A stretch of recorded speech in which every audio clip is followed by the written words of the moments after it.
comedies, and you're a TED favorite. I've been at many TED conferences, and I've never seen any Indian actually doing a stand-up comedy. And it's really a pleasant surprise that you are doing what you're, because I would always say that Indians can never laugh at themselves. It's been a very, widely acknowledged fact. I mean, if you look at our TV channels, and politicians can't take a joke for themselves. The public can't handle a joke. I mean, lots of people just don't understand humor in this country. So it requires a lot of courage, and of course, entrepreneurs are full of courage. So, how did you actually, what inspired you to actually stand up there? What gave you the confidence? Were you particularly motivated by some incident in your life? Because this is a skill. I mean, it's not about, looking at a business plan, as I said, and doing it. This is a particular skill that you're gifted with.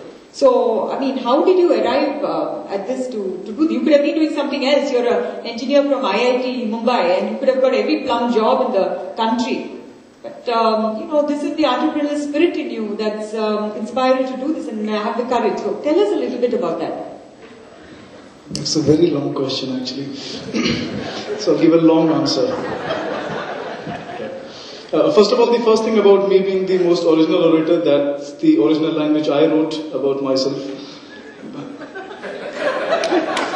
It's show business, right? That's the way you sell yourself. And but I think I'm original, right? Everyone is original. So, and see, I'll tell you.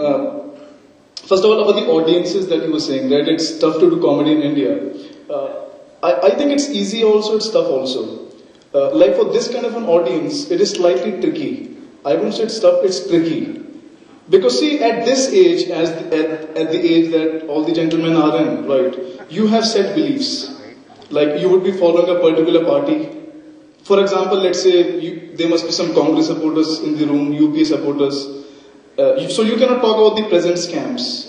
They might get hurt. Even though scams have happened, right? So even, I was hearing Mr. Santosh Hegde. It was a pleasure to see him live. You only see him on television, so it's like... so even he didn't take any names, right? So he could have. So it's tricky to do political content in India because people get hurt. If people can beat guys like Arvind Kejriwal for saying right things, right? Who am I? You cannot talk about religion in India, right? So politics is out, religion is out. So all you get to talk about is inconsequential things, which I'll be doing. If you want, I can talk about politics also, right? I in fact asked Kunal if I can talk about the recent scams. He says, I'll ask the senior member in you. So that, speak of democracy and right to speech. There is no freedom of speech in the country actually. There is no right to free speech. Because if you heard, 13 RTI activists were killed in the country last year. Right. So I think instead of calling it Right to Information Act, they should call it Risk to Information Act. Right. So if you kill people for, saying the right things, then it's not right to speech, it's wrong to speak, right? So also there is no freedom to express because you cannot talk about religion or politics. And if there is no freedom to express, which translates into curbing your thought process, then you stop thinking on those lines, right? So no right to speech, no freedom of expression, and care. Those are long topics, right? So it's tricky to do stand-up in India. And so we started off with, after I graduated out of IIT Bombay, right? So a brief prelude, I was not talented or, I'm not a funny person in life, but I wanted to be funny. Because people say that girls like funny guys. And I was a student when I thought of becoming a stand-up comic, right? And so I got one girl, after I started performing, and then we broke up.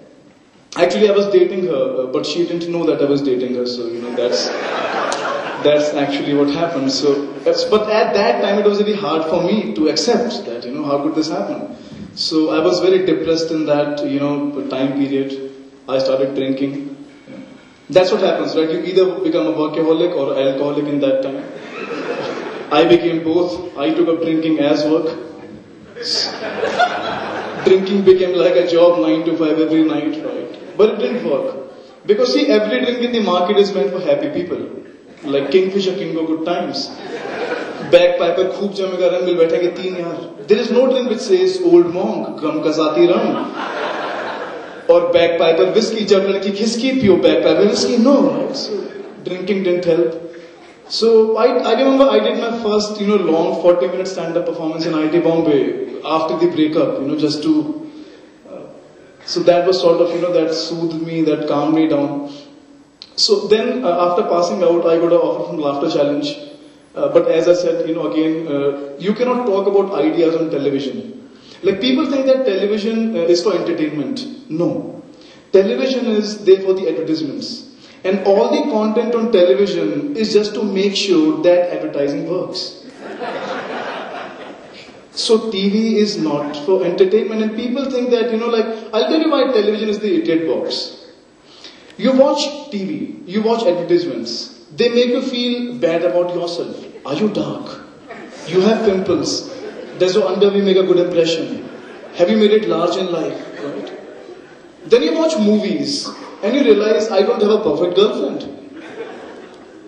मुझे उसको देख के लगता ही नहीं कि ऊपर से कुछ इशारा किया है भगवान ने, right? Like, then you watch TV soaps, you realize I don't have a perfect family. I don't have a perfect father, perfect mother, perfect sister. Then you watch news. Guys like Anna Hazare are arrested. And guys like Chidambaram are out. And you think, why do I even pay taxes in this country? You feel helpless, you feel hopeless. And the funny thing is, you pay those guys 500 rupees per month so that they can continue to make you feel helpless about your own existence. And you think that's entertainment. Now you see why TV is called the idiot box. So that's why I rejected the offer on television, because you can't talk ideas on television. So, but luckily, I'm born in a phase where, like the young people, like people of my age group, 24, 25, 26, in campus you go to ITs, NITs, where we started performing. The average age group in a festival is 18 to 22, right? Now those people don't give a damn about UPA or BJP, right? In fact, those people don't even vote. Most of them. So you can talk to them about the truth. So you need not be politically correct with those people, right? Because politically correct is a euphemism for lying. That's what it is, right?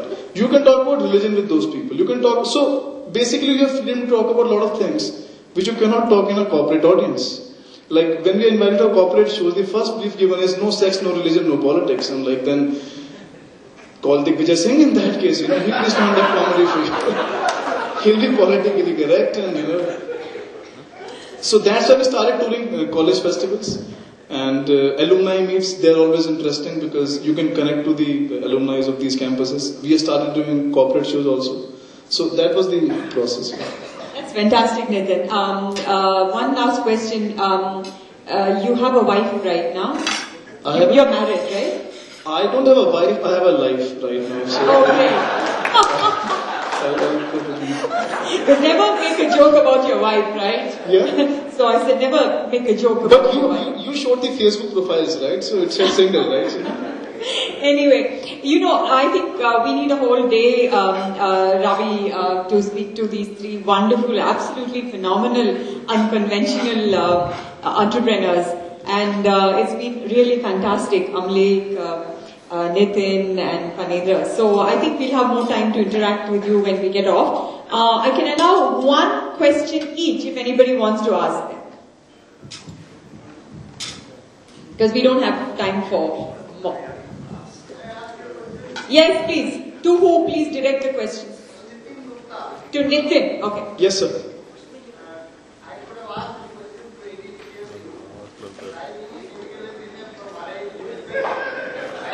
Can't hear you here.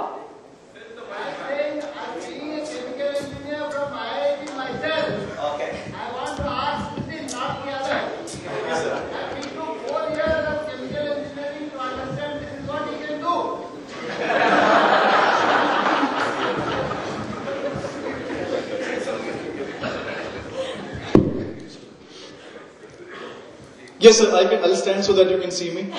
Although I don't have a pretty face, so but still. मैं बोल रहा हूँ, I am also a chemical engineer from IIT Madras. Of course, long back, much before you were born. But I want to ask this question. I could have asked the other two also, but I am asking you, being a chemical engineer, yes, sir, that it took 4 years of chemical engineering studies to understand what you can do well. No, sir. I'll make a small, what you say, a small thing here. Like I get people always ask me this question that after doing chemical from IIT Bombay, why would you do something like stand-up? No, that is not my question. My question is, before doing what you are doing today, you could have done after +2 also. You did not need to know what sulfuric acid, how sulfuric acid is made. No, sir, I could have done. So, I feel that what you are doing is your intrinsic nature. No, sir, it was not intrinsic. I'll tell you what happened. Now you understood my question. I understood.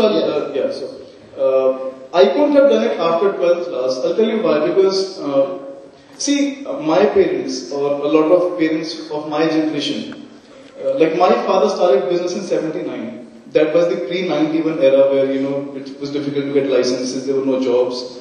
So, parents of our generation have seen very hard times, right? So, the culture in India is that, you should get good education so that you can get a good job, so life is relatively secure. Because they have seen tough times.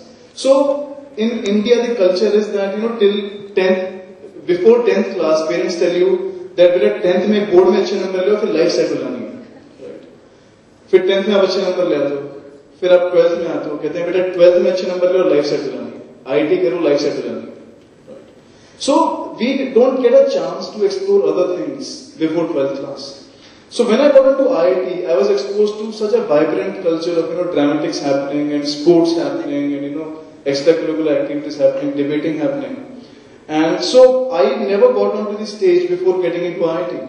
It was only after getting there, I saw, so many things which so many people can do. So, it was that culture which brushed onto me.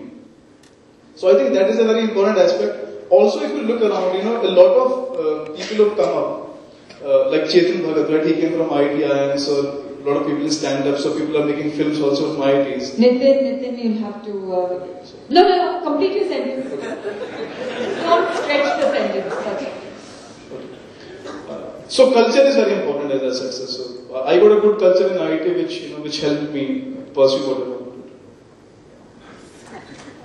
Any other questions to the other? Okay. So, anyway, so moral of the story before we end is, ask your children to go to good business schools or good engineering schools, but after that, let them do whatever they want. And anything. I think it's wonderful. The lives these three people are having is fantastic. I think you can see the joy on their faces. And thank you so much for coming to Coimbatore. Thank you for all your wisdom.